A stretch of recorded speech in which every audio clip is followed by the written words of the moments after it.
Welcome everyone to today's IGC event, Coping with Shocks, Resilience in Ethiopia's Garment Industry. My name is Theodros Makonnen-Gabriel.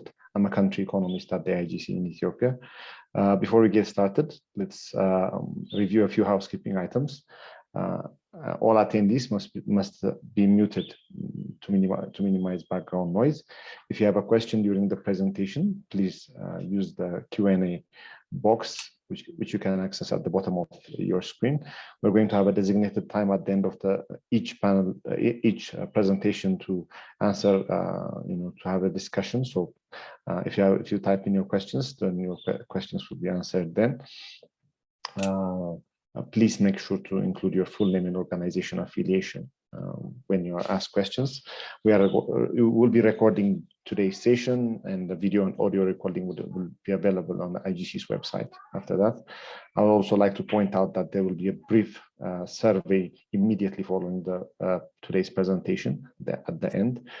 So please take a few minutes to fill that out before you go. We value your feedback. Your feedback is very important to us. Feel free to contribute to the conversation online by using the hashtag Ethiopian Garment Industry. That's no space, hashtag Ethiopian Garment Industry. I would like to welcome our panelists here to tackle this interesting topic today. We have Dr. Rocco Macchiavello, Associate Professor of Management at the London School of Economics and Political Science. And we have Dr. Christian Meyer. He's a lead researcher at the University of Oxford. I would like to also introduce our country director, Dr. Kathy Kroom, here with us. I will invite Kathy to make an opening remark before the presentation, and I also like to welcome Mr. Zode Adana. He's a senior advisor to the Ministry of Planning and Development, the Minister of Planning and Ministry of Planning and Development. Once Kathy makes an opening presentation, I'll give him a few minutes to say a few words on this very important topic. Kathy, the floor is yours. Thanks, Teddy, and welcome to all of you. This seminar, Coping with Shocks, is very much in line with IGC's objective, which is to support and then share research findings that will address and inform policymaker concerns. With so many shocks facing Ethiopia, from the global pandemic to the civil conflict and AGOA, and now more recently, the Ukraine situation, it is very timely. And we are very fortunate that we have two recent pieces of research that can inform this issue, and from two different perspectives. One, from the perspective of the global value chain in the garment sector, and the second one from the perspective of the impact on Ethiopian workers. So without further ado, again, let me welcome you. We look forward to your participation, in particular to help us improve and enhance the relevance of these findings to Ethiopians' policymakers as they face these challenges. Thanks, Teddy. Over to you.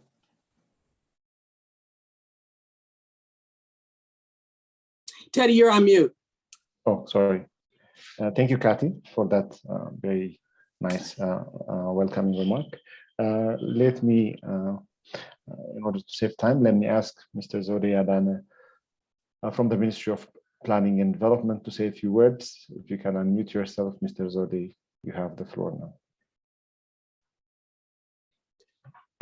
Hello, everyone. This is Zode from the Ministry of Planning and Development.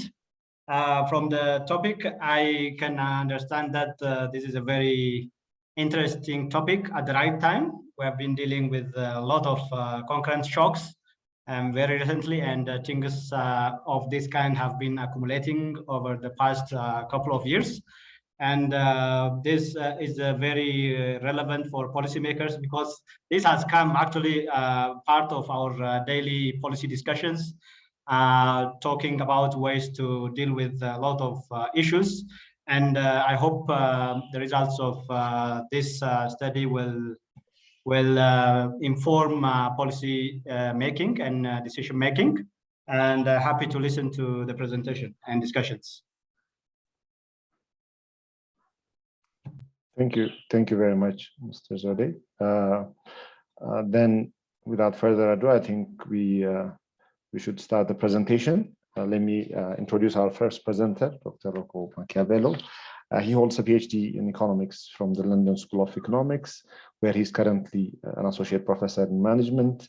Dr. Macchiavello's research interests lie in the intersection of development, organizational, and industrial economics. His research covers several topics: relational contracts, vertical integration, supply chain, which is the relevant topic today, lending models, risk management, and productivity. He has worked in various countries, including Bangladesh, Chile, Costa Rica, Colombia, Ethiopia, India, Kenya, Myanmar, Pakistan, and Rwanda, in various sectors such as coffee, flowers, dairy, and garments. For his research, he has collaborated with numerous government agencies, international organizations, social enterprises, and large companies. His current research studies industrial zones and policy in emerging markets, sustainable sourcing and supply chains, markets and firms in weakly institutionalized environments. And his presentation today will focus on alternative strategies of sourcing inputs in the global value chain during shocks, which is very relevant to the case in Ethiopia, particularly when the global economy is facing a shock, such a shock from various fronts. So I'll give the floor now to Dr. Rocco Macchiavello. He will have 30 minutes to make his presentation. Thank you. Over to you, Rocco. Thank you, Teddy, and thank you everybody for the introduction. I very much look forward to sort of a healthy policy-guided or sort of policy-oriented discussions on these important topics for Ethiopia and more generally for garment-producing countries. So today what I'm going to do, I'm going to present some very preliminary work, which is joined with Julia Cajal-Grossi. She's a fantastic young assistant professor at the Graduate Institute in Geneva, and with Davide Del Prete, who is also a fantastic and young assistant professor in Naples and working with FAO. And this project is going to be about buyer sourcing strategies and resilience to COVID in the apparel global supply chain. So I want to kind of bring together three ideas or three sort of facts. The first one is COVID resilience. The second is to talk a little bit about these sourcing strategies, what they are and why they might matter for policymakers. And then do so a little bit in a comparative perspective, sort of looking at where Ethiopia fits relative to other apparel producing countries. So as I just mentioned, this project explores supply chain resilience to the COVID-19 shock in a comparative perspective. What do I mean by comparative perspective? Well, across origin and sourcing countries, as well as across international buyers that might differ in their approaches to sourcing. The results are preliminary, and I want to stress this. And the reason they are preliminary is because this project has very significant data requirements. In particular, because I want to offer you a comparative perspective, which is both across countries and buyers, we need to gather very detailed export data for several countries that contains information on these buyers. So we have done that thanks to the support of the IGC, among other funders. And this has given us a data set. Well, all of a sudden, we need to clean about 20 million strings with the names of these buyers. And this process takes an incredibly long time. This is why the results are preliminary. And although we have done a lot more analysis, I'll just focus my talk on the patterns, which I believe are kind of the most relevant for policy among the ones that I'm very confident are sort of very robust. I would say that this project builds on 10 plus years of research, both in the garment sector, mostly in the context of Bangladesh and Myanmar, and also more generally in export-oriented supply chains. A lot of this work has actually been taking place in East Africa, including some in Ethiopia. So the plan is that I'll talk a little bit about resilience to the COVID shock across countries in the apparel supply chain. Then I'm going to talk about buyer sourcing strategy, thinking about two questions. Well, first of all, what am I talking about? What are they? And then why they might matter for policymakers. And then I will bring these two things together, and then finally talk a little bit about future work.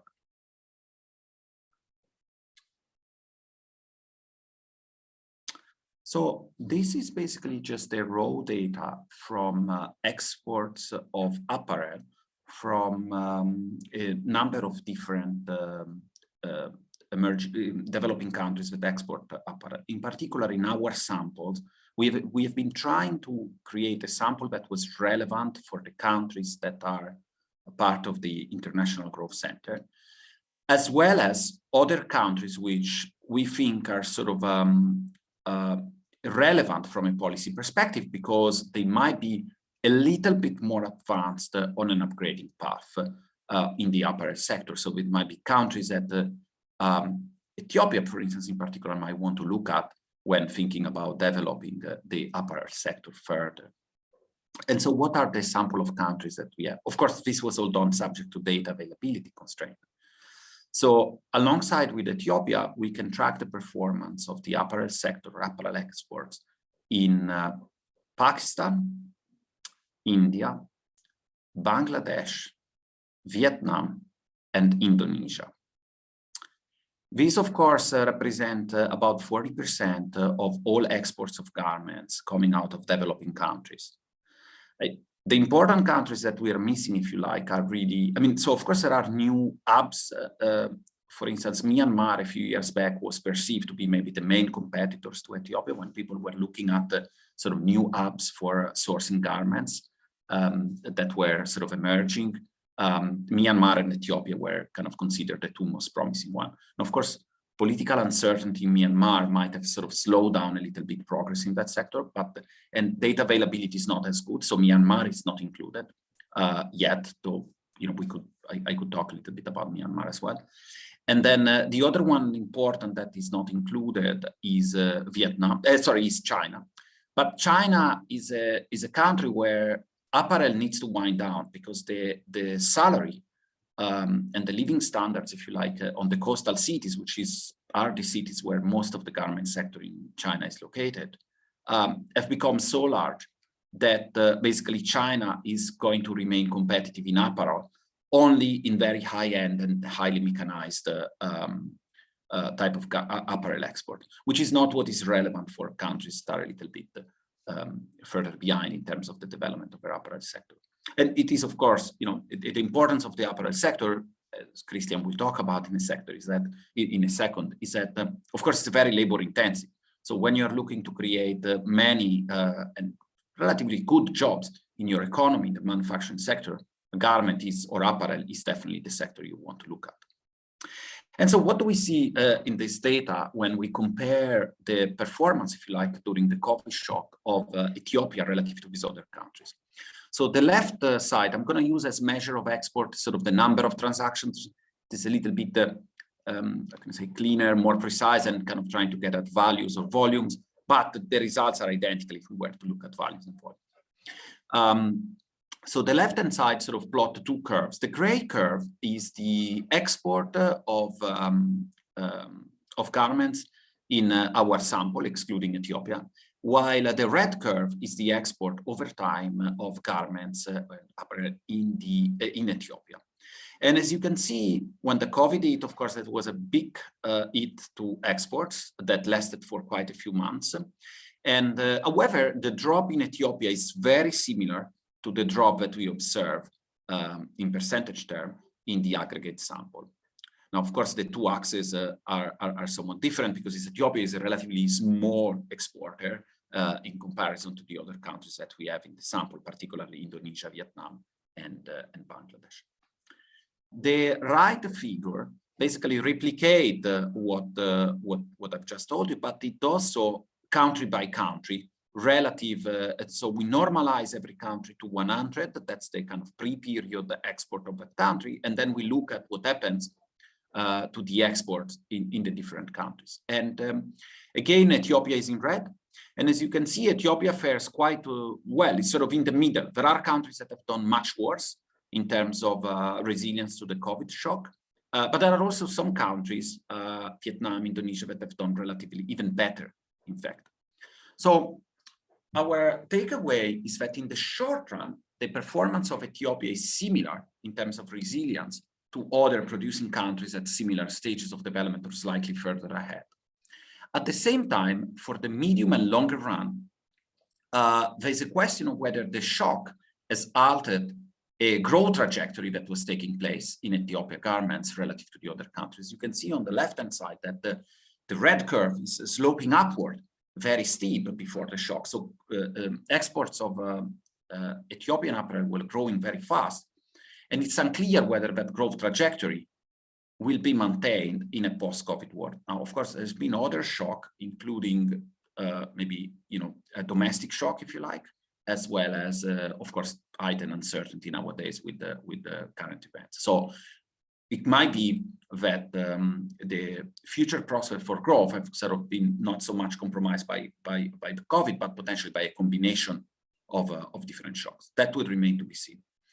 The other couple of considerations that I'm not putting in the figures here in terms of sort of explaining this resilience is to look at the differences by product type and looking at differences by destination market. So we have asked the question of whether the heterogeneous response that we see in the right panel in the figure, so Ethiopia doing relatively better than, say, Pakistan, but relatively worse than Indonesia, whether that can be accounted for by different product composition or different destination markets. And by and large, that is not the case. Okay, so it has to be something else. It's not just the composition of your basket of exports in terms of destination and products that will explain the difference. So what could explain the difference then? Here is where I want to talk a little bit about buyer sourcing strategies in the garment sector. And I will need to take a little bit of a detour for a few slides and mostly take you to work that I've done in the context of Bangladesh together with Julia, but that I think is very relevant for, for the industry and for policymakers in the industry outside of Bangladesh.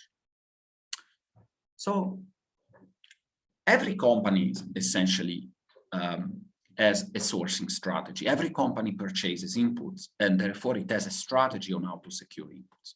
But of course, with the advent of globalization, lower trade barriers, the increase in the adoption of sort of just-in-time inventory system, the sourcing strategy of firms have become incredibly important. And this is particularly so in apparel, where in fact, when you think about some of the largest household names in the industry, and you trace back how is it that they became so large and so important, think about the like of Inditex, Zara, or H&M, or the Gap. Actually, what you'll see is that their innovation, their capabilities, their competitive advantage is built on the way they source garments. It's not that H&M is H&M because they sort of have better design or they make better garments. This garment is very similar to what their competitors did. But they were very good at setting up logistic and source. And the same story is true for Inditex. The same story is true to a large extent for Gap.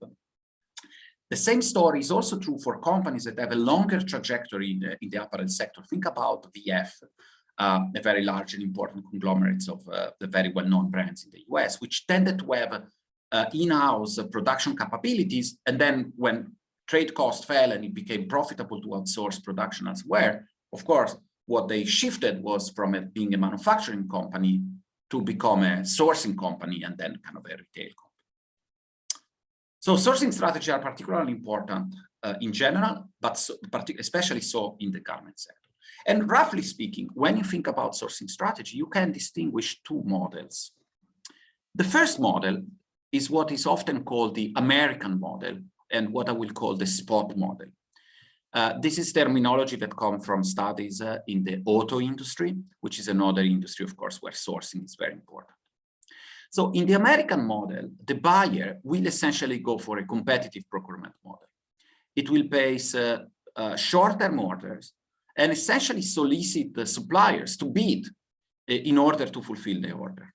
Okay, and so this will give you very cheap supply, low prices, very intense competition on the suppliers, short-term orders, a lot of turnover between suppliers. You know, one season you place the order with one supplier, the next season, if someone gives you a better bid, you place the order with that alternative suppliers, and essentially no commitment between the buyer and the supplier. This is, of course, a lack of commitment that is bilateral. The supplier is also not sort of promising any kind of loyalty to the buyer, but there's also a lack of commitment on the buyer side that is not promising any future order to the suppliers, other than the ones that can be won essentially by bidding competitively. Now, of course, this type of sourcing system generates a situation in which the supplier faces very intense competition to lower cost, and the buyer will occasionally fail to secure the type of deliveries that they want, either in terms of quality or in terms of reliability. So, just to give an example, we have many more in the paper, which I can maybe ask the IGC team to share. So JCPenney, at least in a few years ago, was a stereotypical example of a buyer that would adopt an American model or a spot model. Okay. At the other extreme, there is what is called the Japanese and what I will call the relational model. In this model, in this sourcing model, the buyer concentrates sourcing within a limited set of suppliers with whom the buyer develops long-term relationships in which there's strong commitment on both sides. The buyer kind of commits to place orders over a prolonged period of time. This is very valuable for the exporter because it ensures efficient capacity utilization. It is also good from the point of the buyer because then you can ask your supplier to do things that are otherwise very difficult to put in a contract. For example, be reliable, change products or design relatively frequently, maybe even treat your workers properly and have proper working conditions inside your factories, which is something that is very difficult to incentivize and monitor. So as an example, for instance, Levi-Strauss is a company that has a reputation in the industry for taking this very long-term approach to their sourcing relationship with suppliers. We have many more examples in this paper with Julia and Guillermo Noguera, which I'm happy to share. All right, so we have these two different models. Do they matter? Well, first of all, we need to try to measure what these models are in the data, in particular in the customs data. So this is data for Bangladesh. I apologize, I should have created the same table for Ethiopia. What this table shows is a list of names that probably if you are in the apparel sector, you will know. You will see whole household names like H&M, Walmart, VF, The Gap, CNA, Kmart. They are ranked by their market size in Bangladesh, okay? And then what we see in the other two columns is, in the second column, is the number of suppliers that they use in a given year.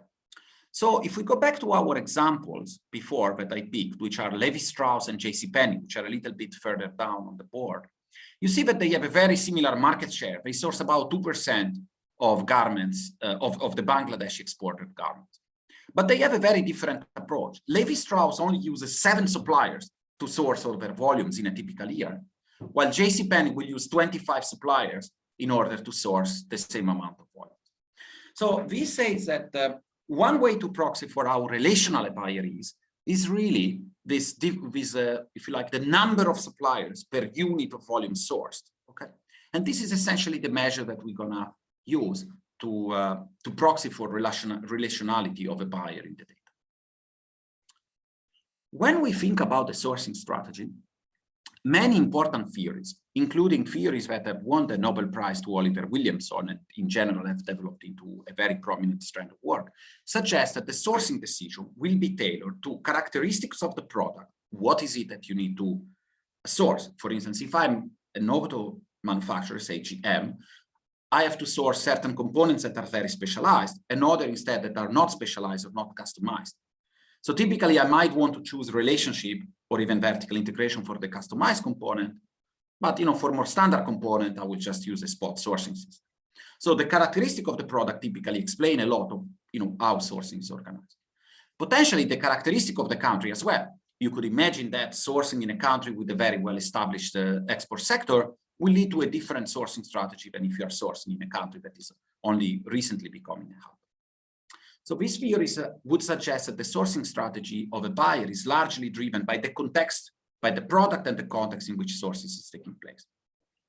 But instead, what this figure shows is that essentially the way buyers source is very strongly correlated across products and countries.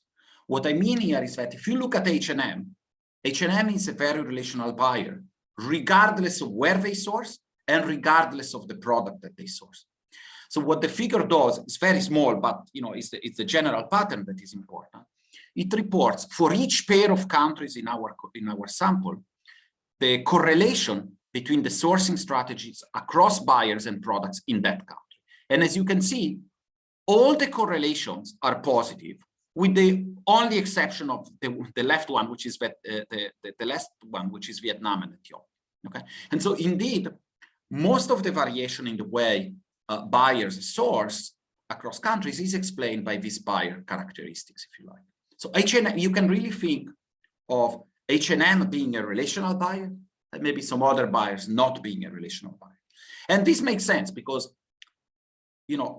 these buyers require a lot of capabilities, if you like, or organizational changes in the way they operate in order to be relational. Why does this matter? This matters because relational buyers pay for the same garments significantly higher prices. Okay, so this figure shows on the x-axis a measure of how relational a buyer is. These are scatter plots, so a dot is not a buyer, is a bin in the data. So think about the line more than the dot. And then on the vertical axis, instead, the average price in logs. Okay, so in percentage term, if you like, if you want to interpret the slope of the line. And what you see very clearly in the data that even when you focus only on t-shirts and relatively homogeneous t-shirts, relational buyers pay significantly higher price than non-relational buyers. Now, of course, this could be because when you produce for relational buyers, maybe you incur higher costs. Maybe you incur higher costs because they demand higher quality shirts and apparel.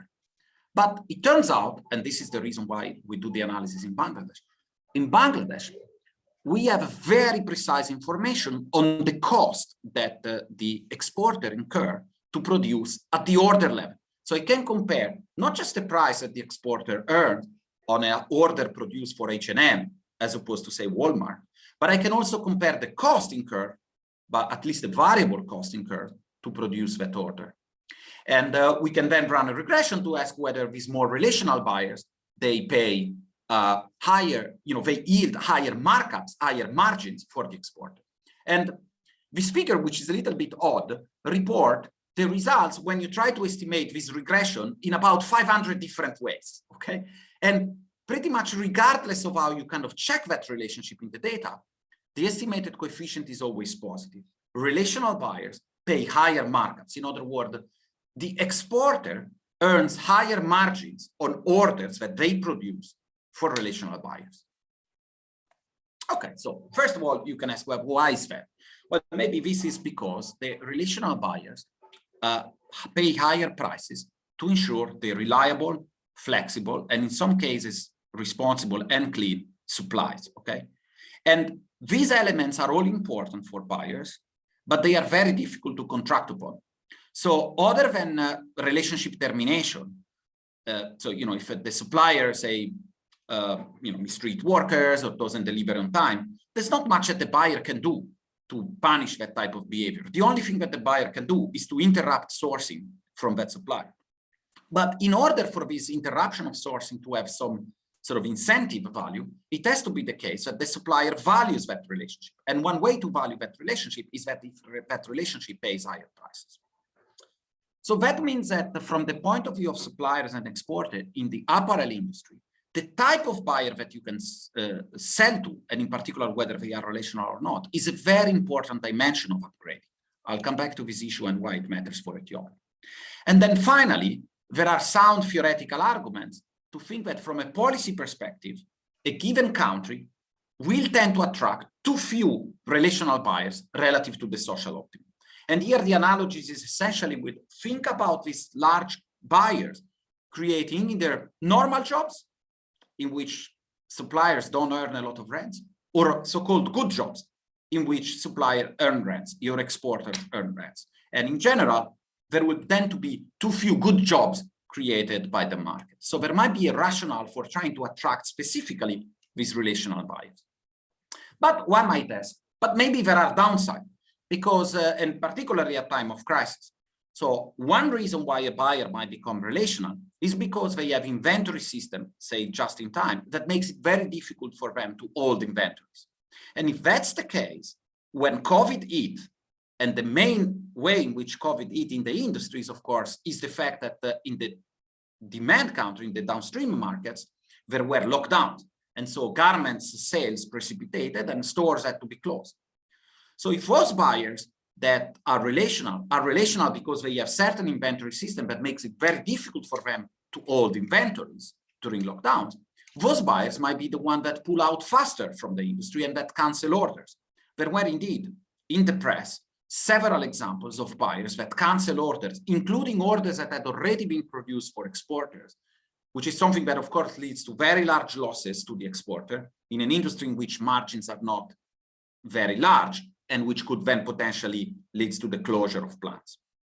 So is it the case that relational buyer, they might be good at normal times, but they might be bad at times of crisis, precisely because it's very difficult for them to hold on inventories and keep getting sourcing when there are lockdowns? Well, it turns out that if anything, the reverse is true. So when you look at the export volumes during COVID, of course, they dropped for both spot and relational buyers. But the drop for relational buyer was a lot less significant than the drop for spot buyers. It was spot buyers that had not invested in long-term relationship with their suppliers that canceled most of the order and really shut down. While the relational buyer, of course, also had to cancel orders, but to a much lower extent than spot buyers. So it seems that this relational buyer, not only they pay you higher margins under business as usual, but also when the industry is hit by a very large shock, they prove to be more resilient and support the resiliency of the industry. Now, this is well in line with work that myself and others have done to sort of understand the importance of long-term business relationships during shocks. Okay.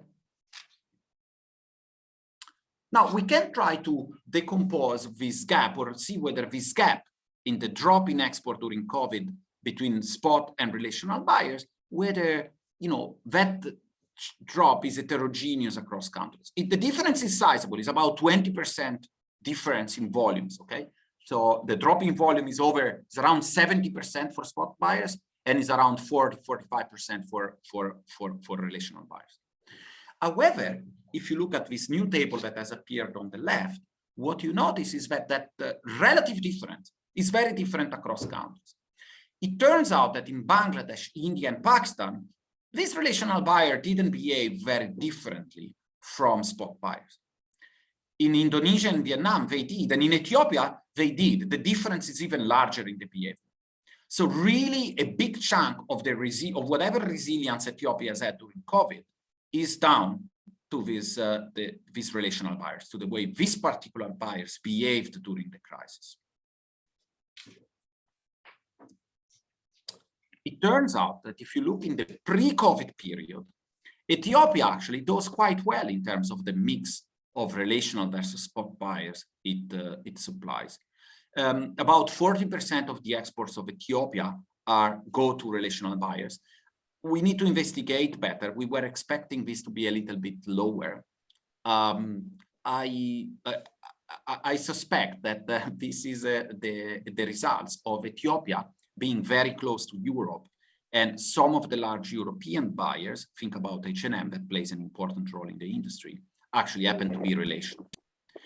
At the same time, if you compare the performance of the countries you kind of want to look at as examples of countries that have developed very successful and slightly more upgraded apparel sectors like Vietnam and Indonesia, these countries have even higher percentage of their exports that goes to relational buyers. So there might be scope for Ethiopia to try to improve or set as a target, not just expand export in general, not maybe just try to diversify products, but think carefully about who are you selling these products to and what are their global sourcing strategies. All right, so let me wrap up. So I've offered a very preliminary analysis of resilience and buyer sourcing strategy in the apparel sector. I think we see that Ethiopia fares similar to other major hubs, in fact, slightly better than others. I think there are questions about whether the growth pattern, which was very impressive before COVID, will resume, which is obviously very important for a country like Ethiopia, which is a less established apparel sector than some of the other countries I've included in our sample. Then I've introduced to you this idea that some buyers are different than others in the way they approach sourcing. And we have seen that relational buyers are associated with higher supply chain resilience, and particularly so in Ethiopia. There are other sound reasons to target export promotion policies toward relational buyers, and that's something that might be of use to Ethiopia policymakers. In terms of future work, I think we want to understand the heterogeneity and the mechanism and the composition effects better of the funding that I've described. And then we have some ongoing work to understand the impact of this sourcing strategy on workers. This is ongoing work in Bangladesh, which, you know, when we will have it, hopefully will complement the work that Christian is going to talk about in a minute.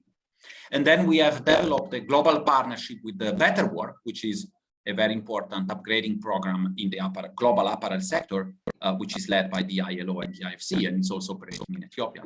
So we'll try to explore some of the issues that I've described today in greater detail by looking at the functioning and the impact of the Better Work program.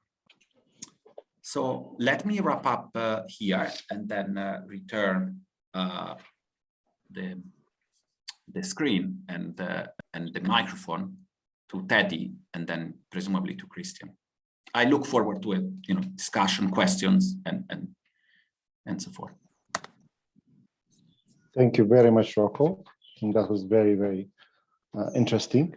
It's very and was presented very succinctly and very, very nicely. So I really, really appreciated it. And I think there are a lot of lessons to learn from, first of all, understanding where Ethiopia is positioned in the overall sourcing. And I think this is an area that is very, I think, less understood, not only among, the academics and stakeholders, but policymakers as well. It's very important that we understand that what kind of incentive strategy should we employ when we are creating relationships, buyer relationships. And thank you. Let me remind our attendees that they can use the Q&A to write their questions, but let me open the floor. We are doing very well with time, and thank you, Rocco, for keeping to the time limit. Let's have a discussion of about 20 minutes on this question, depending on how many questions we'll have, and then we'll move to the next presentation. So let me, if I can open it up for questions. Let's receive questions.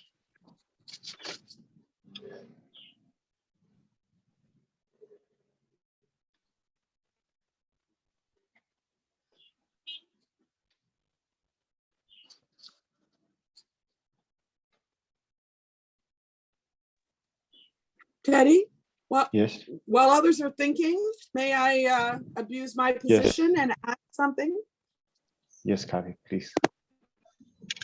Thanks. Thanks, Rocco. Fascinating, especially given Ethiopia's success in focusing on relationships with buyers. Two quick questions. One is, as you mentioned, this work is for the garment sector. Is there any reason to think that it is different than some of the other major light manufacturers or agro-processing? Or do you think that this would hold true to a lot of potential exports for Ethiopia? And my second question, a little more sensitive, has to do with the issue that's exemplified by the AGOA cut off. And that gets to the question of diversity of geographical sourcing. You mentioned that in the COVID research, it seems that destination didn't matter, diversity of destination. And I'm just wondering if you have any thoughts to update that, and might that be changing given geographic issues, Ukraine, Russia, go with the US. Thanks. And again, sorry to abuse my position. No problem.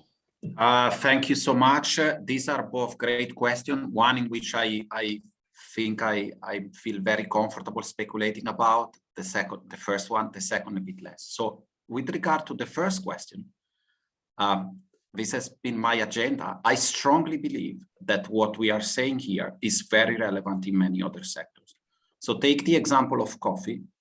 I've been doing quite a bit of work in coffee and on the importance of relationship along the chain. So between farmers and mills, between mills and exporters, and between exporters and foreign buyers.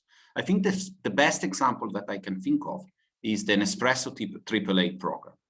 So Nespresso is a very relational buyer. So when you look at when you talk to them, or when you look at their report and what the way they organize their program in the origin countries, at least where regulation enables them to source directly from farmers, it's very clear that their model is based on building sustainable relationships. And so we have done some studies of that in the context of Colombia, where we basically evaluate the impact of the Nespresso program in the Colombia coffee chain.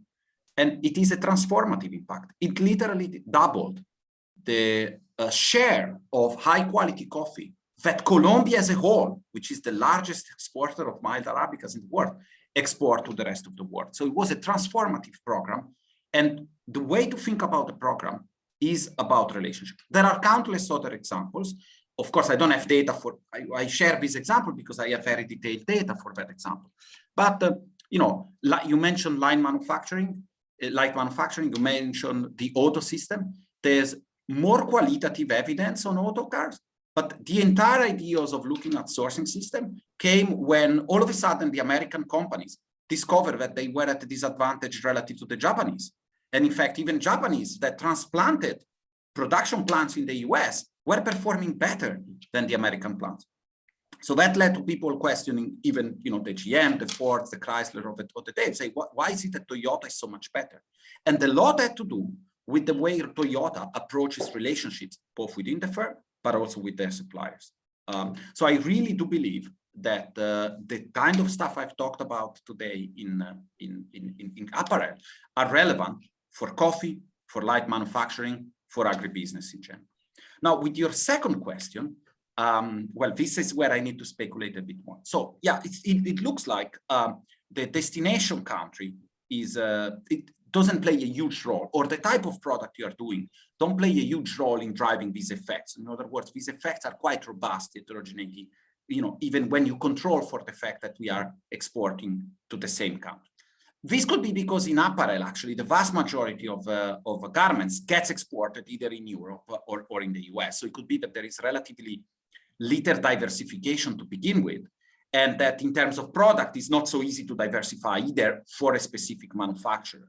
So it could be that the reason why it doesn't matter is because the ex-ante diversification is not very large. From the point of view of an exporter, diversifying their destination, which is what I talked about. But I thought the second part of your question was about, what about the diversification in terms of sourcing? Will the say the Ukrainian war change the way, or COVID, will these things kind of change the way the large buyers perceive risk and therefore diversification strategies in their supply chain? It's a bit early to speculate. My sense is that this will depend crucially on the sector. And the reason, because you can think that there's going to be sectors that are going to be identified as critical, say PPE, semiconductor. Then if you are in those sectors, probably national policy will come in place to kind of make sure that the importing countries is diversified. But for other sectors, that's not going to happen.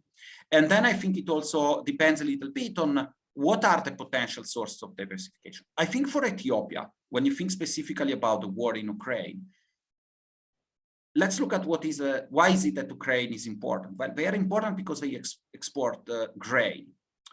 Now, grain is something that Ethiopia could do. I mean, Ethiopia could do wheat. But how do you create Ethiopia? How do you make Ethiopia become an important exporter of wheat? We need to massively upgrade the capabilities in production of wheat and in exporting, handling, marketing, processing of wheat. And that I think you can do it only if you have large investors that come in the country with that prospect of upgrading, taking a very long-term sort of relational approach. So I think that there are opportunities, I think, for Ethiopia to take up some, to become one of the additional places where this diversification takes place in certain key sector. It's not going to happen in semiconductor, but it could happen in wheat. But for that, in order for that to happen, I think it's important to think about the kind of investor and buyers that you bring in to develop the supply. Again, going back to Nespresso, Nespresso created in a way their own supply of high quality coffee from Colombia. So this is what a successful relational program does. It comes with a demand, it's very long term, and it helps the supply kind of being created when long-term investment is needed. Thank you for that question and detailed response, Rocco. We have 3 questions in the Q&A, but before that, let me give a chance to Zode, Mr. Zode, for his reflections and questions. You have the floor, Mr. Zode. Yeah, thank you, Mr. Presenter. It was really very interesting to listen to the results. I just want to make a quick reflection and also ask one question where you can further elaborate. First of all, there is really a very clear message with regards to the strategy for remaining resilient to shocks and the need for developing relational buyers or developing relationships for going through shocks and remain resilient. That is really a very interesting message from your presentation. But in the regressions you have been doing and in this kind of comparative analysis between Ethiopia and other countries, mainly Vietnam, Indonesia, India, and other countries in Asia, did you also look into possible variations in COVID related? Because if the shock variable is COVID, as much as I could understand, did you also look at variations of COVID related circumstances at the not only at the destinations? Like I'm looking at the origins, because things have been different.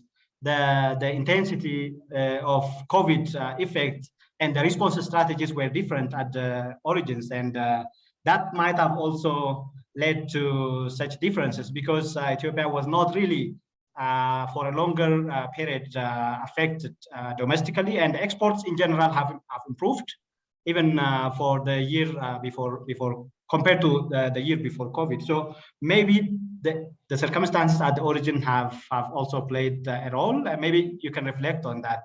Otherwise, I'm really satisfied with the importance, with the suggestion on the importance of developing relational buyers.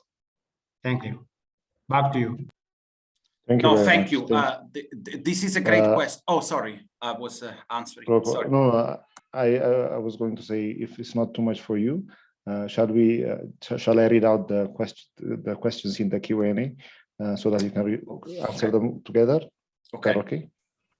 Okay, yeah. I think there are 3 questions. I think one is a clarification question, so it may be easier for you to go through it. The first one is from Kerry Conway. I don't know from which institution, it's not there.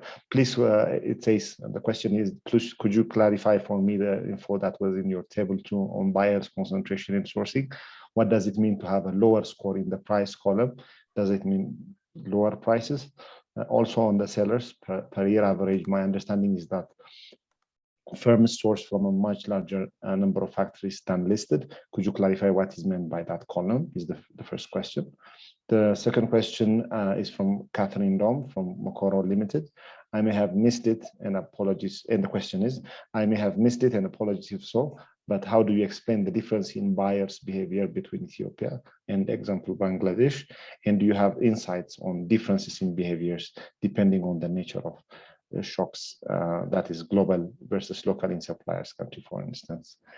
And the third is from Samir Mohammed Noor, who works in promoting B2B linkage with industrial park tenants and local enterprises. And the question is, how best can we create sustainable supply chains with local actors integrated in the pre-investment stage, also while they are operational? I think this is also something that I was thinking of asking. So, and thank you for Samir for asking this question. And finally, if that's not too many questions for you, Rocco, Kerry Conway came back and said table 2 suggests there isn't a strong relationship between relational ranking and either price or market share. What do you infer from this? Does it suggest that all sourcing companies could adopt a more relational approach without compromising commercial success? Sorry for loading you with all of these questions, but the floor is yours. Thank you so much. So let me start with answering Seti's question, which was about what about the shock in the production countries. This is next on the agenda for us to look into. We started with so as I mentioned, this work is preliminary, and the reason it's preliminary is because it takes a long time to clean these strings. We started with the buyers, but we had better routines to clean the strings. And also because in the industry, based on what we have read in newspapers and report industry publication, the big shock was really on the demand side. Many count either, it was a little bit asynchronous the way COVID kind of play out in some of these origin countries, but also in many countries, think about Bangladesh, there was a lot of support to exporters to sort of keep things going, and so as a result, and to workers. And so as a result, we say, okay, let's start looking at the buyers and a little bit more on the demand, but we definitely plan to also code exactly where the suppliers are, and then try to exploit both across and within countries heterogeneities in the timing and the severity of the COVID shock in production. But I suspect that for garments, the big driver of the shock was the demand, not the supply. Again, I'm happy to be proved wrong by the data, but this explains why, in the context of a preliminary work, we started with the demand as opposed to with the supply. For instance, in coffee is the same thing. If you are a country that is producing coffee and coffee hit at the time of harvest, you're gonna make sure that people still can carry on with harvest. You're not gonna let the harvest go. So the incentive, I think, for these key sectors to intervene on the supply side to make sure that things could continue as usual, I think we're quite strong. And so as a result, I think that it was really the demand side that was the big shock here. Then there were a couple of questions from Kerry Conway, I believe, question 1 and question 4 on this table between the relationship between sort of our measure of relationalness at the buyer level and prices. And yeah, the table already pointed at this correlation, which then we find to be very robust in the data, which is the fact that this relational buyer, they pay higher markups to prices and markups to their suppliers. It's interesting, the market power, because it is indeed the case that these relational buyers tend to be much larger. But if they were exploiting their market power, they would pay all else equal lower prices, not higher prices. So this is really why this is not a story of market power. This really is a story of providing incentives to your suppliers and rents to your suppliers for them to upgrade, to do things that you find desirable. Does that mean that it's always better for buyers to become relational? Well, no, because they are paying a higher price. So, it could be, that's a cost. So there's a trade-off. Some buyers will decide to become relational, some will not. What about the suppliers? For suppliers, it's probably a good idea, if you can, to try to supply relational buyers. And in fact, it's plausible that in the market, there are not enough relational buyers. In other words, if you were to subsidize the entry of relational buyers, even if you don't care about their profit, you'll be better off if you care about the profits of your suppliers. Okay, and this is really goes to the is an argument very analogous to this literature on unemployment, if you like, and why is unemployment bad, and is there too much unemployment from a social point of view? And well, if you have stories with efficiency wage models so that there are good jobs and unemployment kind of is needed to provide incentives, and that would be the case. So there's an analogy with what I'm saying. And then there were a couple of very tricky questions. The first one was about how to explain the differences across countries in the behavior of this buyer. We need to dig further into this. We need to dig deeper into this. I don't know. What we need to do is to look at the behavior of buyers with their long-term suppliers versus not their long-term suppliers, and with the local conditions that were affecting the supply in these origin countries. And that we haven't done it, but we'll try to do it. So I don't have a good sense for why is it that the relational buyers played such a key role in Ethiopia, Indonesia, and Vietnam, while they didn't behave so differently from you know, say in India and Pakistan. I mean, India and Pakistan are really quite different. So I think here the one that I'm most interested on is Bangladesh, really. And we know we have the information to dig into this, but we haven't done it. And then finally, there was the $1 million question, which was from the person working at the industrial park, which is how do you create this sustainable supply chain? I would say I don't have a bulletproof answer to this. We were with IGC, we were interested. We did a lot. I was involved in a lot of work trying to support the development of the industrial park, well, actually the special economic zone in Myanmar, in Tilawa, which has been incredibly successful as an export promotion zone. Unfortunately, we had to suspend that work because of sort of political events in the country. What we were kind of trying to do is to study how the firms that operate in the zone decide to source from domestic suppliers. I think that a lot of the ideas do not take into account the importance of relationships in sourcing. And if you don't do that, you are bound to fail. So I give you an example. If you are Samsung, say, or if you are, even if you are H&M, you will be bringing, you know, you will be sourcing from firms that are in your industrial park. Maybe. But where do the inputs that these firms use to supply H&M come from? Is that a decision that that firm is making, that the exporter is making? Or is it something that H&M tells the exporter, look, we have this relationship with this Taiwan-based fabric supplier that provide fabric to all our suppliers worldwide, and you need to use that fabric. Because if that's the situation, then your kind of local content policy, and you don't take that into account, is going to backfire. It's going to backfire. So you need to work with the buyer, find out what are the inputs indeed that can be sourced domestically, then progressively try to walk a little bit over that ladder with those guys that are more interested in developing relationship locally. The other thing is that this is fundamental to understand where the decision making happens in terms of sort of fostering this, and there are frictions for that. So one thing that we were studying in Myanmar is the language frictions. So the foreign multinational that comes in your industrial park, the bosses will be foreign, but they are posted there in many cases just for a short period of time. So they don't have maybe themselves the incentives to develop the relationship if they think that they're gonna go back to Turkey, or they're gonna go back to, you know, China if you have foreign direct investment in China, from China, like, you know, in 3-4 years. And so there might be an argument for trying to say, look, given this short horizon of the management of the local company, you might need to intervene a little bit with policy to try to foster this relationship. So I'm happy to talk more about this again. Then, besides these very general ideas, the devil is in the detail, and it will depend a little bit sector by sector, I think, what are the opportunities that can be exploited in a particular country. But yeah, great question. Thank you. Thank you, Rocco. I'm sorry for my internet disconnection earlier. Are Are there any more questions? I don't think we have raised hands, but that's good.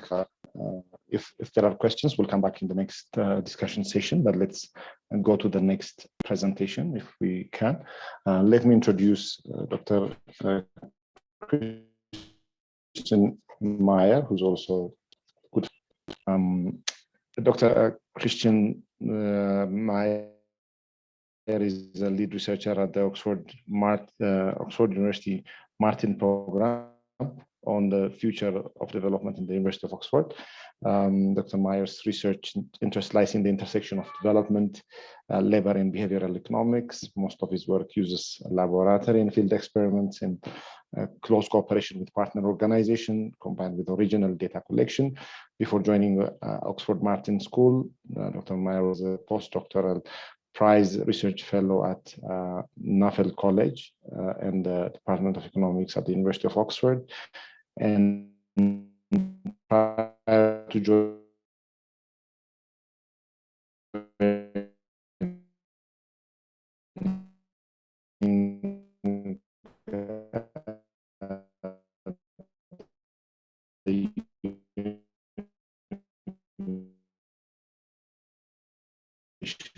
I don't know if you heard me clearly.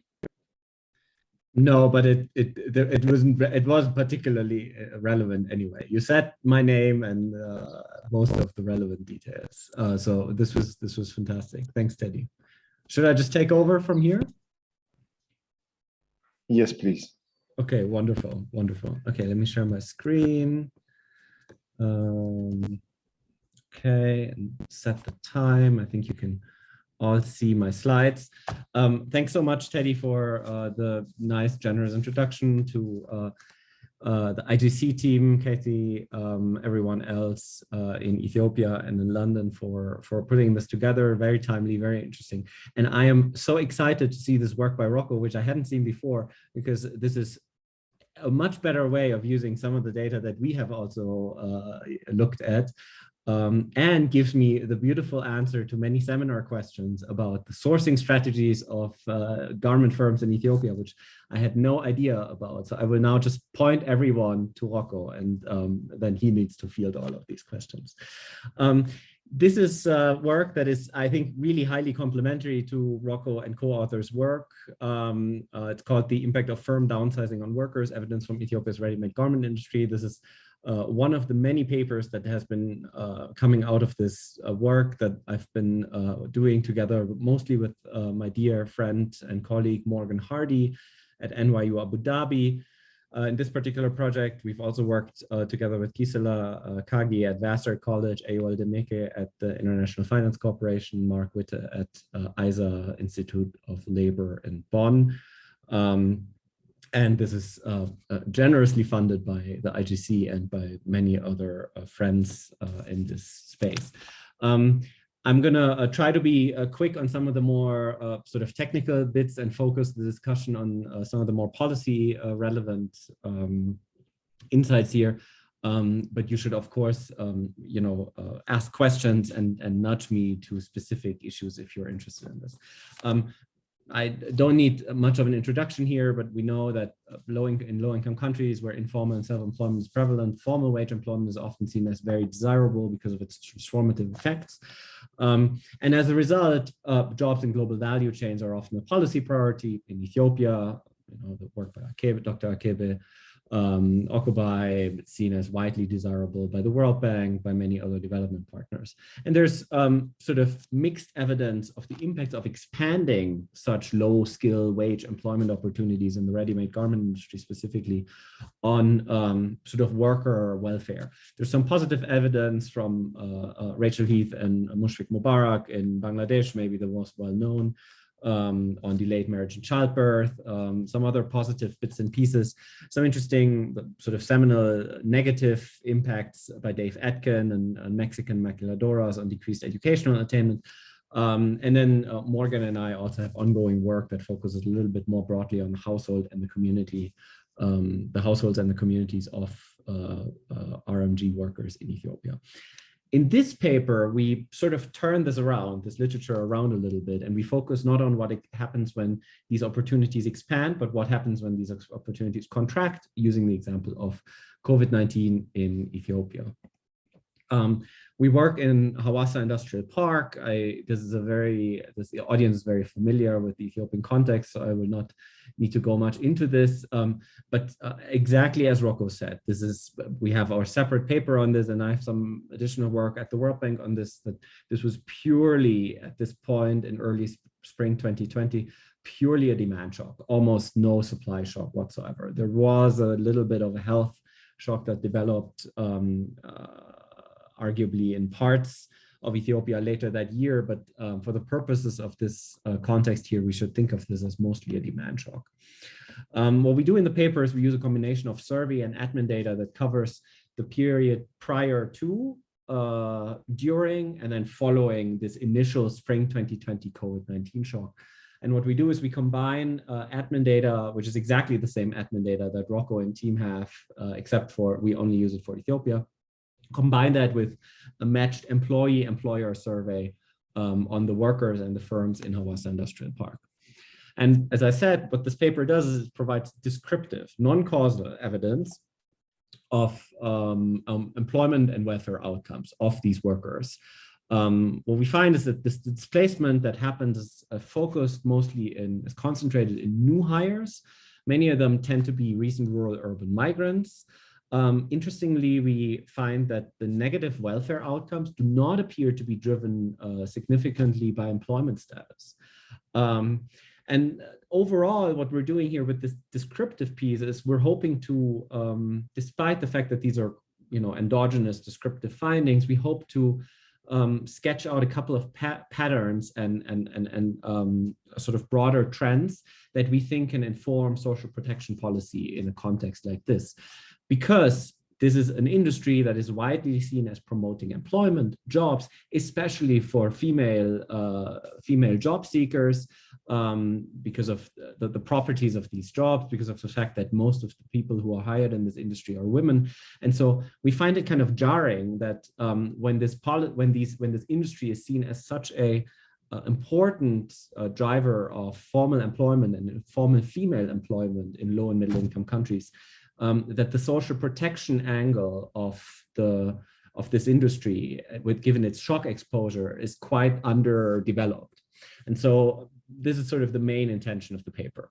And as we discussed earlier, this specific context here is COVID, but we do see external validity beyond that, especially with the AGOA suspension that is currently sort of unfolding. And I'm in Addis this week, and I've been speaking with quite a lot of investors, and that seems to very much be at the top of everyone's mind.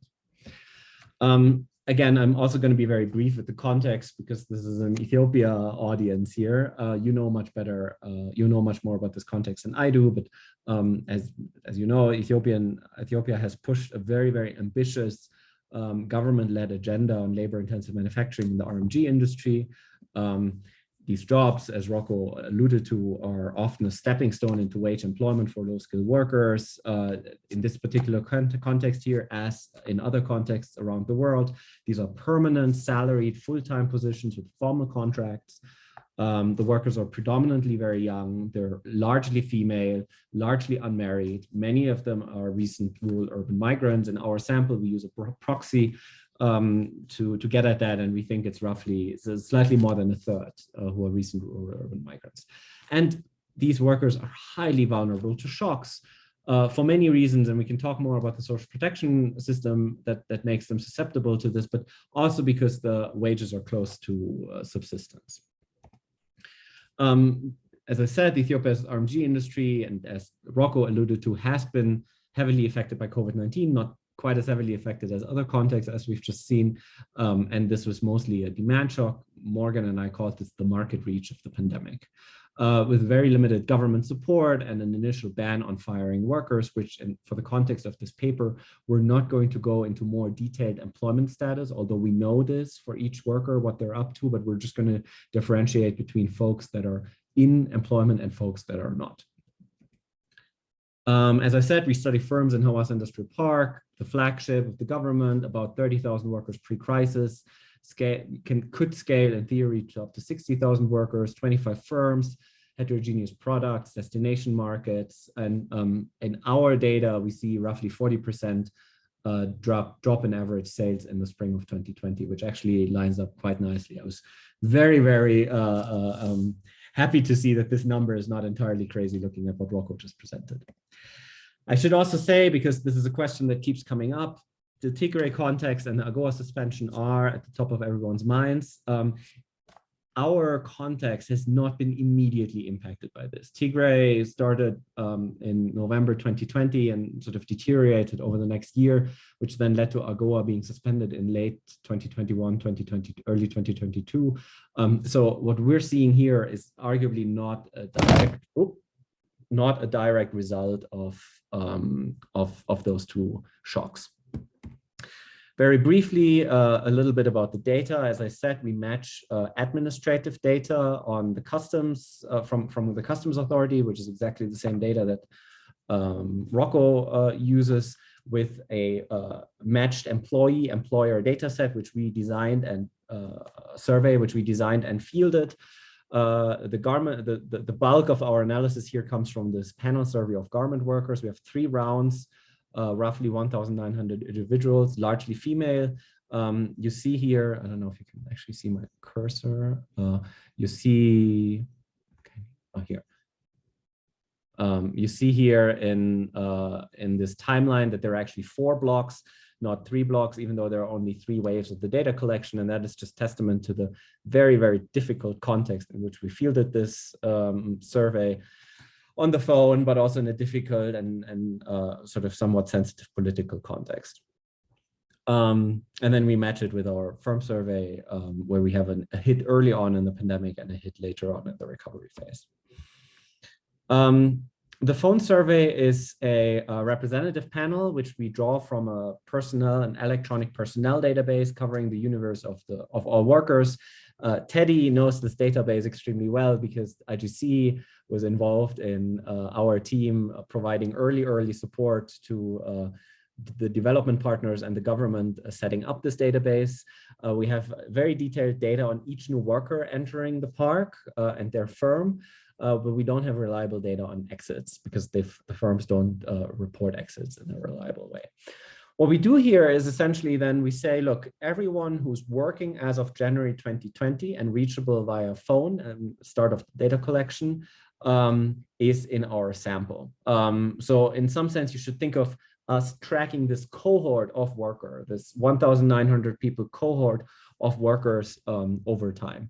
Attrition here in our panel is not predicted by employment status, or employment status interacted with some of the heterogeneity or all of the heterogeneity cuts that we use. So you should think of the panel that we're looking at here as the balanced panel that is the final product after attrition. And because it's a nice representative sample, our sample is very similar to the overall personnel database. These workers are slightly more educated than the general population. And then what we do is we collect data on demographics, welfare, a whole range of employment outcomes, but also related sort of welfare measures, mental and physical health, empowerment, personal relationships, and then economic preferences and COVID-19 awareness. Some of this we've used only in our earlier paper that focused on the first round of this data collection.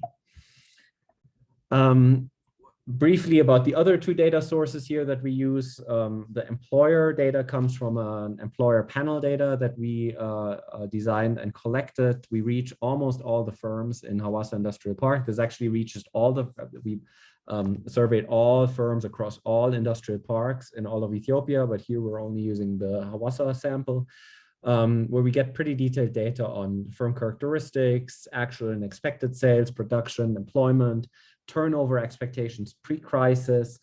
We get a measure of management practices from the MOP score, the Management Organizational Practices score, which is a standard measure, sort of a shorthand measure of management practices. And then finally, we match that to this admin data, which we use to construct an employer level measure of what we call downsizing pressure. And What we use is a slightly different measure than the more, I think, intricate analysis that Rocco and team are using.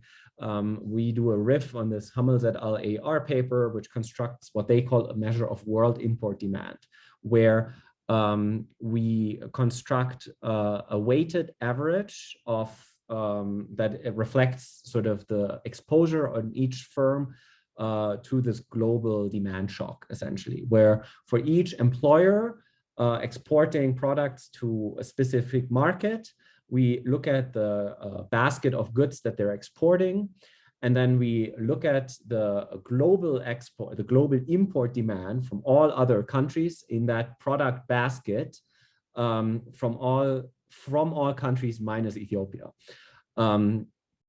And as I said, this is based on the Ethiopian Customs Authority and UN contract. I rushed through this because I wanted to leave sufficient time to now get at these descriptive empirical results. Again, descriptive and correlational, just to inform some patterns. What we try to do here is two simple things. First, we wanted to just quantify the overall employment contraction, which is at the core of what we're talking about, and then describe and analyze worker outcomes in three ways. First, very simple, I'm just going to give you some sample characteristics. Second, we're going to look at whose employment among our sample of workers, whose employment is most responsive to this downsizing pressure. And then we're going to look at some worker outcomes during and after this peak of downsizing pressure in the spring of 2020. And across all of this analysis, we're going to focus on what we think the 6 heterogeneity dimensions that we think are the most interesting and important ones. In this context, 3 dimensions on the employee side: gender, rural, urban, migrant status, and education. And then on the employer and job side, we're going to look at tenure on the job type, whether or not folks are production workers versus higher level line managers or higher. And then we're going to look at firm management practices. First of all, now starting with this employment contraction that's at the core of what's going on here. What I'm plotting here is our measure of world import demand for the firms in our sample as the blue line, axis on the right-hand side. Axes are actually the same, but for the sake of simplicity, think of the right-hand side as this measure of world import demand indexed to January 2020. Then on the left-hand side, I'm plotting 2 measures of employment, essentially, for this cohort that we are following. Again, remember, by construction in January 2020, everyone was employed by the construction of our sample. The dashed line here is the average employer reported expectation for turnover. We know from Rocco's work, Chris Woodruff's work, Stefan Durkon and Chris Blattman's work, that turnover in this industry is quite high, which, you know, there might be a desirable level of turnover that these firms aim for. That's fine. But the relevant benchmark here should not be full employment. So the one relevant benchmark that we think we could look at is what the employers thought pre-crisis would be sort of normal turnover. And so what we plot that against is the actual turnover in our sample for the cohort of workers in our sample. And so what you see here in this pretty dramatic spring shock, which is, you know, Rocco had these nice charts of these shocks across country. This is basically the line for Ethiopia. You see that sort of employment follows that quite dramatically and then never fully recovers over time. Despite the fact that world import demand for the products in the destination markets of these firms actually recovers quite strongly, never fully. So perhaps we would not expect to see a full recovery in employment anyway, but the recovery in employment doesn't entirely track the recovery in the demand. At the sort of peak, the difference here between what we would expect perhaps turnover to look like and actual employment is 17 percentage points. So it's quite sizable. Now, with this against this background, let's look at the characteristics of this sample. And the important caveat here is, because this is a descriptive analysis, and perhaps in the discussion we can go a little bit more into why this is descriptive analysis. You could, you know, shift chair instruments come to mind. We've tried this. We've we've gone a different route. But because this is a descriptive analysis, obviously we need to keep in mind that these are correlated employee and employer characteristics, right? So, for example, if you look at this correlation matrix, it plots the average employee characteristics in our sample, and then gives you the pairwise correlations. We see that male respondents are more likely to have above median education, or more likely to have longer tenure in Hawassa Industrial Park, more likely to work as supervisors, and less likely to be recent rural urban migrants. And so, and that is not entirely unexpected. We know that male workers tend to do different types of jobs here. So it's just to keep in mind that we're looking at raw correlations, and you need to, as we start looking at these, you need to keep this correlation matrix sort of in the back of your minds in the discussion. But otherwise, just very briefly, 15% of our sample here is male. And yeah, 65%, I said this earlier on, has a Hawassa ID, which we use as our proxy for recent rural urban migrants. Our sample of supervisors is very small.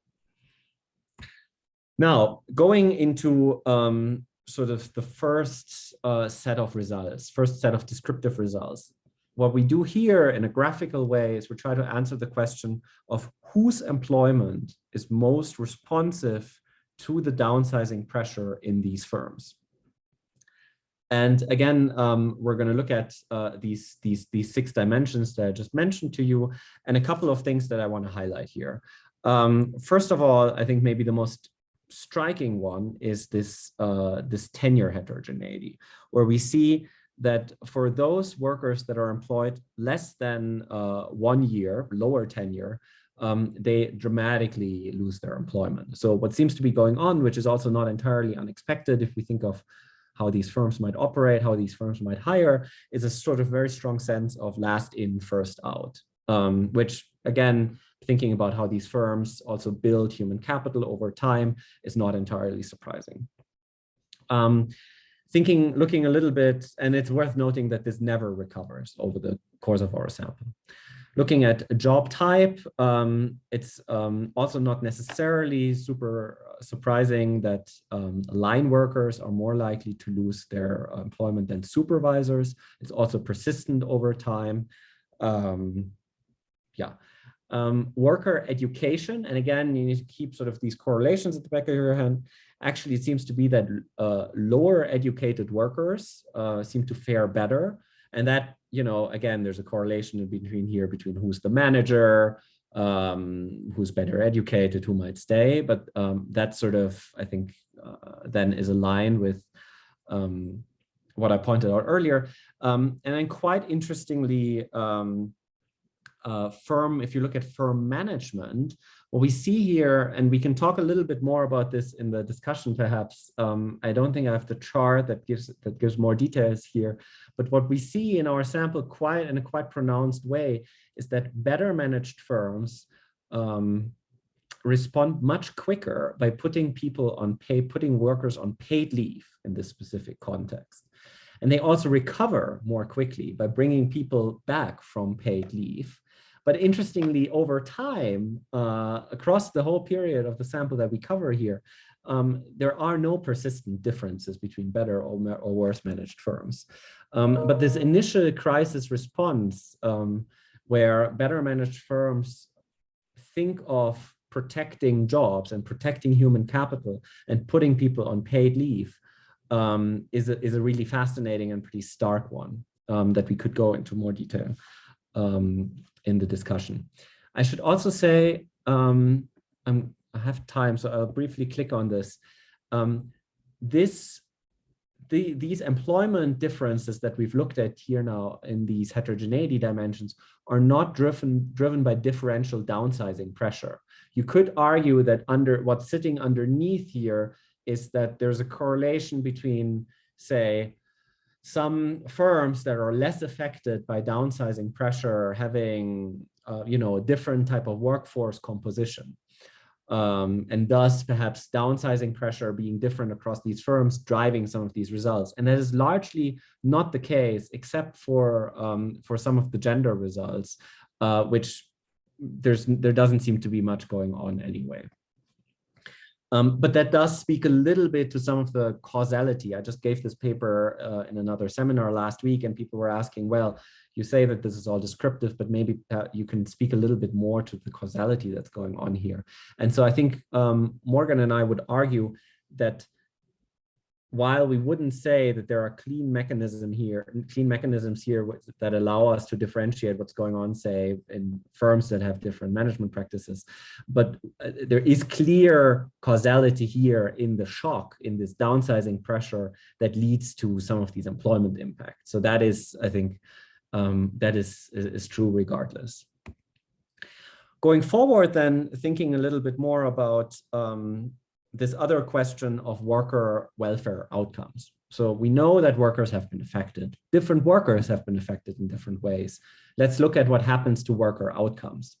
And again, this is still descriptive and non-causal, but because we just wanted to structure the discussion, we're still going to use a very simple regression, where we're going to regress employee outcomes on indicators for whether or not you are employed before and after the peak. And so we're going to use, for the 3 waves of our employee survey, we're going to estimate this equation where we're going to look at employee level outcome, for employee level outcomes, employment having found some outside option, employment outside of Hawaasa Industrial Park, your current location, whether you went back into the rural areas, or either you left Hawaasa or you went back to your origin community, your food security, self-reported food insecurity, and self-reported depression symptoms using a PHQ-2 depression screener. We're going to regress that on an indicator of whether or not folks are employed at time t, and an indicator for whether or not you're in peak, crisis peak, or post-crisis peak, and then the interaction of the two. And I'm going to use, I'm going to show you some predicted margins just to illustrate this interaction term, because the table would make it somewhat, you would have to do some arithmetics in your head. So I'm going to show you some of these results in a graphical way. So what we do here is, for the 4 outcomes that I just mentioned, 2 of them are slightly more on the left-hand side, this is the left on the camera. On the left-hand side, these are slightly more immediate outcomes, whether or not you found other employment outside of Hawaasa Industrial Park, and at the bottom, whether or not you are still in Hawaasa. And then on the right-hand side, you have slightly more downstream welfare outcomes, whether or not you report to be food insecure, and your whether or not you screen positive on this PHQ-2 depression screener.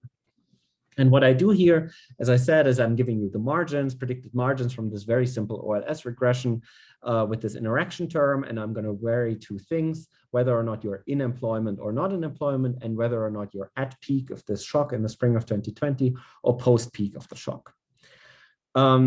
So let's focus a little bit on the left-hand side. Sorry, I keep getting confused on what's left and what's right on the camera. Let's focus a little bit on the left-hand side for now, and look at these more immediate outcomes. Employment, this is not so surprising. Perhaps that obviously the folks who are employed, almost none of them have other employment by construction. What is quite striking, though, at least Morgan and I thought this was quite striking, how few people found other outside option after losing employment in Hawaasa Industrial Park. I'm staring at my notes here. So just to know these numbers, at peak of the crisis, only 11% of folks who lost their job in Hawaasa Industrial Park found other employment. And even post-crisis, only 17% of folks who lost employment find something else outside of Hawaasa Industrial Park. That's quite stark, I think. And it speaks to this falling off the ladder, essentially, in employment. Once you're in this formal employment, it doesn't seem so easy, at least during this time of crisis, to find other employment opportunities. The other thing that I want to point to here is at the bottom on the left-hand side, and that's the migration behavior as a key coping mechanism in this context. And so, again, by construction, it's not surprising that at peak and post-peak, folks who are in employment in Hawassa Industrial Park are almost by construction exclusively in Hawassa. They have not left. The folks who have lost employment, though, we see these dramatic impacts in leaving Hawassa and going back to the countryside. So 37% at the peak and 44% post-peak of employed workers, again, keep in mind, these were all employed as of January 2020, are still in Hawassa. So we do see sort of this rural-urban migration as a key coping mechanism. And so now moving a little bit to the downstream outcomes on the right-hand side variable, now think a little bit about this correlation that's in the background here. It's interesting to note that food insecurity is actually not that dramatically different between whether or not folks are employed or not employed. But what does seem to be the case is that folks who are not employed have significantly lower reported food insecurity, both during the peak of the crisis and post-peak of the crisis.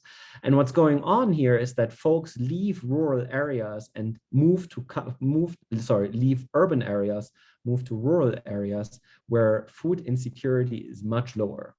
And that is not surprising because we know that folks have better safety nets in rural areas through their households and through their wider communities.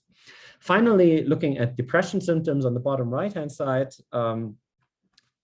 these are pretty large numbers, relatively large shares. These are, I think, 22% of folks who are employed, 25% of folks who are not employed at the peak. These are pretty high numbers of folks that screen positive for depression, but they're not different by employment in Hawassa Industrial Park. So there seems to be going on something more general about this economic shock and this notion that Hawassa Industrial Park is undergoing this demand shock. The employers are downsizing. People are looking left and right looking at whoever is losing their jobs. But it doesn't seem to be significantly predicted by whether or not folks are actually employed themselves, both post-peak and during peak. I'm running out of time, and I also don't have much more to show you. There's some interesting heterogeneity. Let me summarize this, and we can go into this during the discussion. Let me summarize this heterogeneity by saying that there are marked gender differences, which again, these are raw comparisons. These are not adjusted comparisons. So we know that that men tend to do different jobs. They tend to be in different positions here. They tend to have significantly different outside options. Male workers, for example, are twice as likely as female workers to find other employment. And the takeaway here that you should keep in mind is just marked gender differences. I did want to rush us a little bit through these because I wanted to get to the social protection implications, which now, putting on my hat as the World Bank social protection economist here, we think that these patterns do, despite the correlational nature and the heterogeneity of this, we do think that these patterns point to interesting implications for social protection. And first, I think, is that these are these dramatic falling off the ladder effects where folks lose their jobs and don't seem to be able to find other outside options again. And so the immediate thought must go to policy interventions that potentially reduce job loss and the depreciation of skills that might actually be worthwhile to consider in this context. And Rocco alluded to this. The Bangladeshi government immediately at the onset of the crisis responded by this quite large wage subsidy scheme. And we can go a little bit in the discussion into the Ethiopian context. I was involved in some of the discussion around the wage subsidy scheme here as well. What our results also point to, though, is that these schemes should be gender sensitive, cover rural urban migrants, and importantly, probably enable temporary migration as a coping mechanism. And again, we can think about the specific context of Ethiopia, where the two flagship urban and rural productive safety net programs are good social protection programs, but do not facilitate this rural urban transition. And in fact, there's a risk that these rural urban migrants fall through these two safety nets when going from rural to urban areas and vice versa. The second point that we think is quite striking is that these significant adverse welfare outcomes do not appear to vary by employment. which suggests that if there are social protection and psychosocial support programs, perhaps these shouldn't be tied to employers, as is often the case, as is sometimes the case with these types of crisis support programs. Whereas our results would suggest that this targeting of these programs should not depend on the specific employment of individuals. I'm going to stop it here, and I'm curious for thoughts, reactions, inputs. I'm specifically curious to hear and discuss more about the Ethiopian policy context and the implications for sort of social protection in Ethiopia. Thanks so much again for inviting us. This is a really, really cool opportunity. Thanks. Thank you, Christian. That was really, really interesting. I think this is the first time I'm hearing about the impact of shocks on social aspects, especially the depression part is very very interesting. So let me just now follow the previous sort of way of getting questions. Kathy, if you wanted to, if there's something you want to start with, that's fine as well. But yeah, let's any questions, please write it on the Q&A form, and we'll go from there.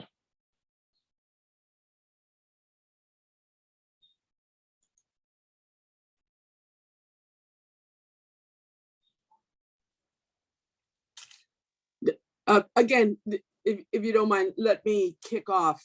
Sure.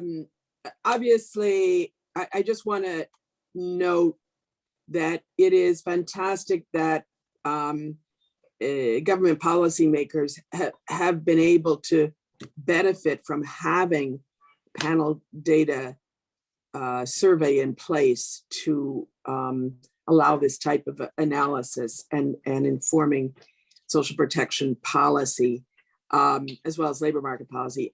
My question is, on this puzzle you raised that there seems to be difficulty in transitioning, should you be let go, transitioning to other sources of employment. You mentioned interventions to avoid workers falling off the ladder, so more on the demand for labor side. Did you give also any thought to sort of the skills side? Is there something about the skills that these migrants have acquired that in fact is not so generalizable, that doesn't make them more valuable in other sectors? So again, definitely I hear what you're saying on social protection on the demand side, but I think I'd like to hear a little more also on the supply side and the skills. Any evidence or any even wild ideas as to what might be done to ensure that those workers who are transitioning are acquiring skills that make them able to be absorbed? For example, I mean, unbundling those, looking at the differences between those who failed and those who did manage to make the transition, and might that inform skills policy? Thanks. No, this is a great question, and this morning I met a policymaker here and others who raised exactly this question of, look, what does the human capital of the folks who then leave, what does this human capital look like? And, what is the human capital that they gain? Hard skills, soft skills. And I think our data, because it was collected on the phone, is necessarily very limited on the skill question. I think what I will say is my immediate response is to say that the first in, first out principle that we see here seems to suggest, and this is in line with Rocco and others, and have written about this industry and what I think learned over the many years working with garment makers, is that there is a gain from training workers. There are large efficiency gains in the sort of various productivity measures that are being used of having folks learn over time on the job. So the fact that I think the job specific skills, employers largely seem to be valuing job specific skills that are learned on the job. And I would suspect that I would say that that's consistent with this first in, last in, first out principle that we see, that the more recent hires are being let go first, whereas the hires that have been there over time and that have presumably reached somewhat higher productivity levels are staying.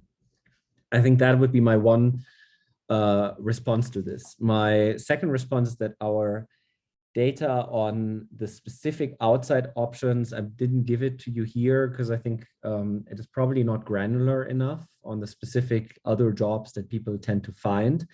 But again, from the headline finding that people don't seem to find other formal employment, my wild extrapolation would be that perhaps these skills, these hard skills at least, are not extremely valuable in the specific context of this labor market, both temporal and spatial.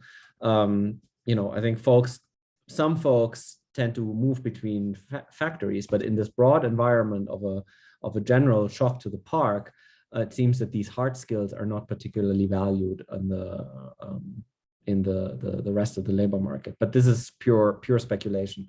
I do think a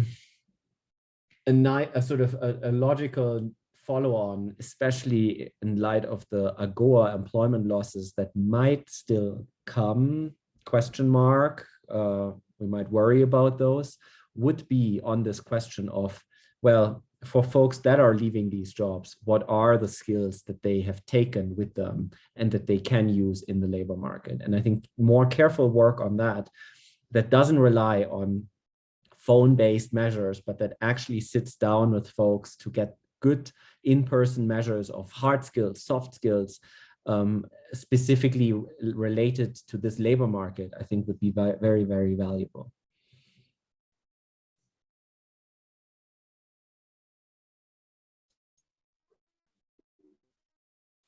I see there are two other. Thank you, Christian. There are a couple of other questions. Should I just take them? My apologies. Do you want to read them out, or? Let's see. Yeah. So I think one from Samir Mohammed Noor. I think another one from Catherine, but that's to the organizers. But this one is for you. Any experience where workers acquire skills and knowledge whereby they are able to become business partners, suppliers, or selected service providers.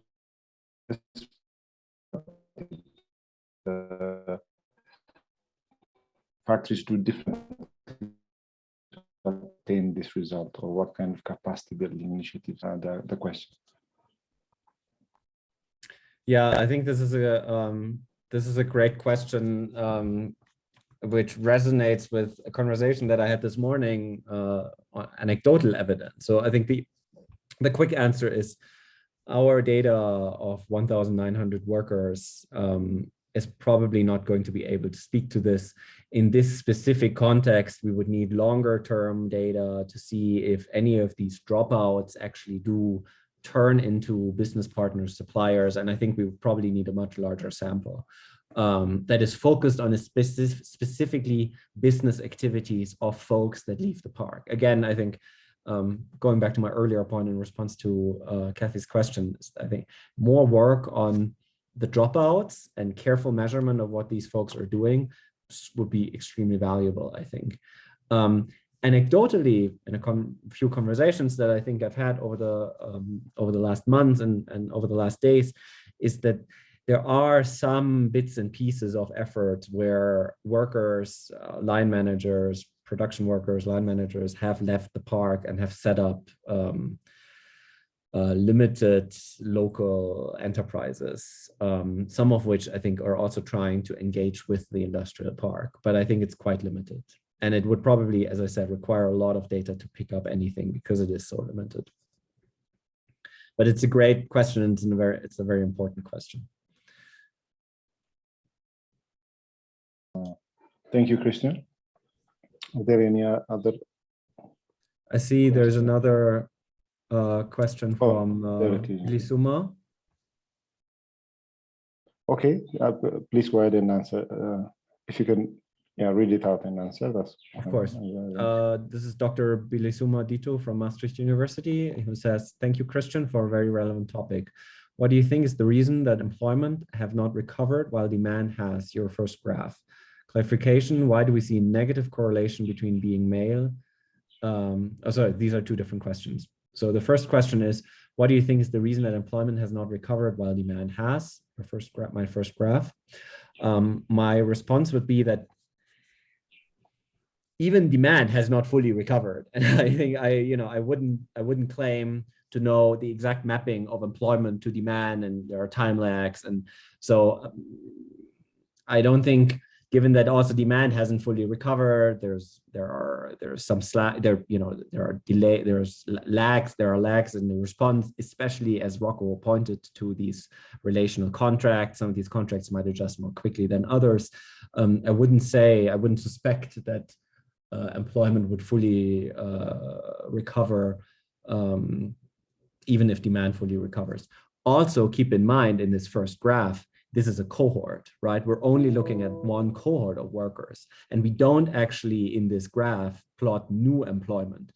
So that is an important, I should have said this, is an important caveat when reading this. And in fact, adding additional hires, you might actually see employment fully recover. So keep in mind the cohort nature of this. Also, there's a clarification here, also by Dr. Bilisuma.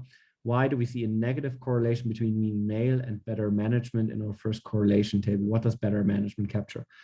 Better management captures a set of different questions, which is a commonly used instrument to capture organizational practices. It'll ask things such as, do you publicly post, I don't know, notices for employees? How do you incentivize? Do you use specific incentive mechanisms? And it tries to consolidate these different management practices into one score. Why is there a correlation between being male and better management?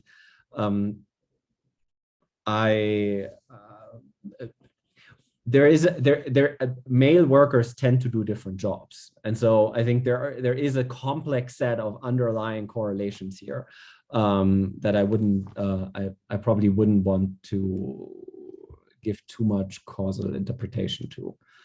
So I think I'll leave it there. I see Rocco had a point, and then Catherine has another point. Maybe Catherine, I take Catherine first. Okay. Catherine, nice to read you. You asked last in, first out. I suspect for some people not in employment, especially those who also were no longer in Hawassa, this was a choice, quote unquote, by them. Fear of COVID and being less used to city life and more scared to not finding something else, which is very hard indeed, were possible also factors in that. Some qual were. Correct. This is Catherine. I'm glad you mentioned this. In fact, we worked together. When I was at the bank. You did this fantastic. You and co-authors did this fantastic work, qualitative work on garment workers in Hawassa. And in fact, yeah, I think you're exactly right. It's this fact that there's a sort of choice of leaving the city related to a whole range of factors that make the city a less desirable place in this specific time and context. Very good point. Rocco? Okay.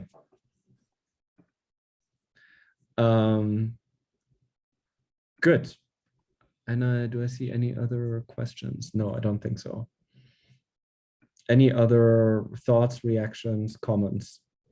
Rocco, did we cover Rocco's question or no? I think Rocco had just a clarification that I already answered. Okay, great. Any other questions? I'd be curious to hear from folks more in touch with the sort of social protection systems in Ethiopia, to hear their thoughts, because I had only a very limited perspective and only limited visibility on the PSNP and the UPSNP, the urban and the rural productive safety net program in this context. But I think that to me would be, there would be some key conclusions, I think, for these two flagship programs here. I can add, you mentioned on this point, Christian, the experience of Bangladesh, where the government was very swift in coming in essentially to support the employment. And I think that was very effective. And at some point, actually, we were doing a lot of work in garments in Myanmar at the time, which unfortunately we have had to suspend because of the military coup. And there as well, it was not a government-led initiative, but there was a very large EU fund, and Myanmar Fund, which was dispersed by an NGO, which has been doing quite a lot of work in the garment sector there. And again, this was quite large, and it was essentially not as large as the Bangladeshi one, and it was essentially supporting the income of workers that had lost their work. And again, a lot of the workers are migrant. So I think that what the impact of that was maybe to slow a little bit. I'm speculating. We have some data, but we haven't looked at them in detail. But I would imagine that what that probably slowed down was this process that you are documenting here of people particularly women, that lose the job. There's not much else I can do in town. I came here to do this job in particular. Other job might be perceived as, might be against either social norms, not available, or, less safe because of dorms and other things. And then I go back to my village. And so even a kind of a temporary injection of support might actually prevent these people from going back and then re-entering the labor force. Now, all this 100%. Would be valuable if his job were valuable. Your evidence to also kind of support, make me wonder, how valuable are really these jobs? But maybe I misinterpreted some of the graphs that you've shown. I mean, I'm thinking about the ones about food security. I'm thinking about the one about oppression. It's not like these people, at least in the short run, suffer a lot from losing this job. So it could be that dynamically it's very important that they stick around. But at least statically, maybe it's also, not something that we should worry about. Someone else will come, take his jobs, they will move. I mean, just to respond quickly, I mean, I completely agree with you, Rocco, that I think the Bangladesh experience is an interesting one. And I think exactly as you say, this is a great example for a context where a short injection of support probably would have changed, could have been a game changer. And as someone who was part of some of the early conversations, I think there were some deliberations both on the part of the private sector and part of the development partners, together with local stakeholders. And I think my hunch is that some of it was just not quick enough. And these are complex policies to design, and so it makes sense. But this is really, I completely agree with you. This is a great example for context where a quick and limited injection probably would have been quite dramatic. Second, to your point of the benefits of these jobs, yes, I mean, the ambition of Morgan's and my broader research agenda in this specific context was in fact to document, I think, the broader impacts, especially in the household and the community level, which I think are there. And Catherine and co-authors have done this really important qualitative work where they show very nicely that gaining education, or saving enough money to then take up education, or then perhaps moving to others, sort of to another urban area, are qualitatively important things we see. So in many ways, I think our very limited data here in this specific context doesn't do justice to some of the other benefits of these jobs, I think.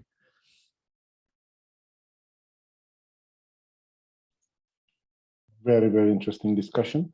And I think, we hope that shocks are, these are some of the last shocks that we will face, but if at all we will face, I think the important message to the government is a quick intervention on trying to support these jobs in a much better way. Probably instituting a system that could respond quickly could be also the message to policymakers. I don't know if you agree with that, Christian. I think that this is a very important thing to focus on, and I'm sure the work to kind of empirically evidence this will continue so that we have a stronger causal evidence on some of these issues. I'm sure you'll continue to do that, but yeah, I'm very happy. If there are no other questions, I think we are coming to sort of the close of this event. Let me give. Sorry, I turned off my video because I wanted to kind of preserve my bandwidth so that you can hear me. So, but let me invite Kathy to make a closing remark. But thank you everyone for this really wonderful presentation and questions and participation. Over to you, Kathy.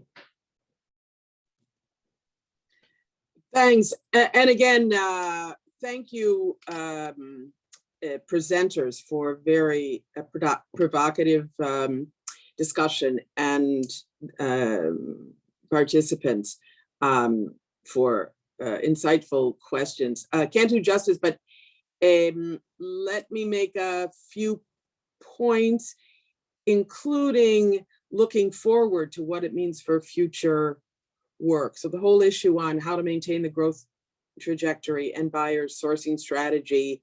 Fortunately, in Ethiopia and its investment promotion strategy, there was this effort at the beginning to focus on relationships, good buyers. And I think that has been affirmed as a smart thing to have done.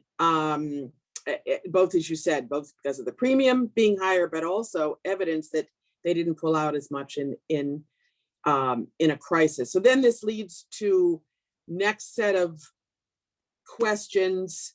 One, again, role of lead firms and their strategies in enhancing local content for greater domestic participation and upgrading work. Another one, which is the webinar focused on garment sector, but what could be relevant to other agro-processing sectors in Ethiopia. And third, this question about buyers' geographic sourcing strategies may have changed with COVID in Ukraine. So think about which products where ET might be that additional supplier. Turning to the worker side, again, already mentioned the importance of having panel data in the event, because we don't quite know what shocks or other questions are going to come. It enables us to be nimble in our analysis to help policymakers. As Teddy mentioned, informing social policy, exploring this issue of having a quick response option in place to the extent that we think shocks of all types are going to become more frequent. I mean, we haven't even touched on the climate change one. The issue of how do you make sure return rural workers aren't caught between the two social protection legs of the strategy. This puzzle on transition to other employment. Very important questions on, I mean, both the demand, but particularly on the supply side, the human capital side. And might we be able to use the opportunity of a shock? I mean, no one likes these negative shocks, but how can we best use the opportunity of a negative shock to learn, because of the shock, some of the answers to some of these generic questions to ensure there are qualitative improvements over time. Again, thank you all. We will make sure, Teddy, and I'll turn it over to you to conclude. We will also make sure that, because I think the quality of the president's discussion was good, and we want to be sure it is shared more widely, which we will do. Thanks, Teddy. Back to you. Thank you, Kathy, and thank you, everyone. Special thank you to the organizers, to Feb and Funda, for managing this on the background. Thank you for the attendance, for attending. Again, don't forget there will be a brief survey immediately following the at the end of this program. So please take a minute to fill that out, because your feedback is very important to us. Thank you very much. We'll share the if you leave your emails, I will arrange how we can do that. We'll share the presentations with those interested. Thank you very much for attending, and this is the end of the event. Thank you.